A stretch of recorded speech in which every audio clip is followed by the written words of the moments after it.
ভগবান বিষ্ণু হলেন মহাবিশ্বের পালনকর্তা।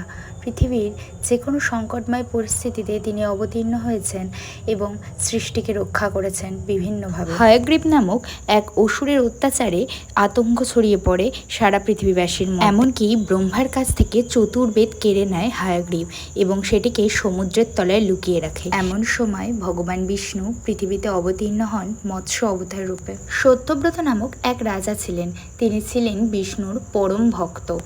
একদিন ভোরে তিনি যখন সূর্য পুজো করছিলেন তখনই নদী থেকে একটি সোনালি রঙের ছোট্ট মাছ তার জলের পাত্রে এসে লাফ দেয়। তখনই রাজা সত্যব্রত সেই ছোট্ট মাছটিকে নদীতে ছেড়ে দিতে যায়। তখন ছোট মাছটি বলে ওঠে, নদীতে অনেক বড় মাছ রয়েছে, তারা তাকে খেয়ে ফেলতে পারে, তাই সে রাজার আশ্রয় নিয়েছে। রাজা সত্যব্রত তখন সেই পাত্রে করে মাছটিকে তার প্রাসাদে নিয়ে যায়। পরের দিন রাজা দেখে যে সেই মাছটি আকারে অনেকটা বড় হয়ে গেছে। তখন সে মাছটিকে একটি বড় পাত্রে রেখে দেয়। এর পরের দিন রাজা দেখে যে মাছটি বেশ বড় হয়ে গেছে। আবার এরপর তিনি রাজপ্রাসাদের একটি পুকুরে এই মাছটিকে রেখে আসে। এর পরের দিন দেখা যায় যে মাছটি এতই বড় হয়ে গেছে যে পুকুরে আর তার জায়গা হচ্ছে না। তখন তিনি অত্যন্ত অবাক হয় এবং মাছটিকে সমুদ্রে ছেড়ে আসে। পরের দিন যখন তিনি সমুদ্রে যান, দেখেন যে মাছটি এতই বড় হয়ে গেছে যে সমুদ্রও তার কাছে অনেক ছোট হয়ে গেছে।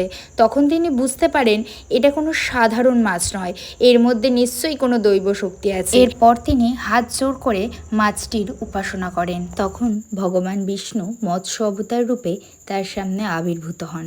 এরপর তিনি রাজা সত্যব্রতকে বলেন যে কয়েকদিন পরেই পৃথিবীতে ভয়ঙ্কর বন্যা হবে এবং তিনি রাজাকে উপদেশ দেন একটি বিরাট নৌকো তৈরি করে পৃথিবীর সমস্ত পশু পাখি প্রাণী প্রজা ঋষি মুনি এবং বাসুকীনাগকে সাথে করে একটি নিরাপদ স্থানে যাওয়ার জন্য। রাজা সত্যব্রত সবাইকে নিয়ে যখন নিরাপদ স্থানে যেতে লাগলো, হঠাৎই সমুদ্রের ঢেউ উত্তাল হয়ে ওঠে। তখন ভগবান বিষ্ণুরূপী মৎস্য অবতার উপদেশ দেন বাসুকীনাগকে দড়ির মতো ব্যবহার করে নৌকোটিকে তার সঙ্গে বেঁধে দেওয়ার জন্য। এরপর মৎস্য অবতার নৌকোটিকে নিয়ে নিরাপদ স্থানে পৌঁছে যায় এবং তিনি অদৃশ্য হয়ে যায়। তিনি হয়গ্রীবকে বধ করেন এবং চতুর্বেদ ব্রহ্মার কাছে ফিরিয়ে দেন।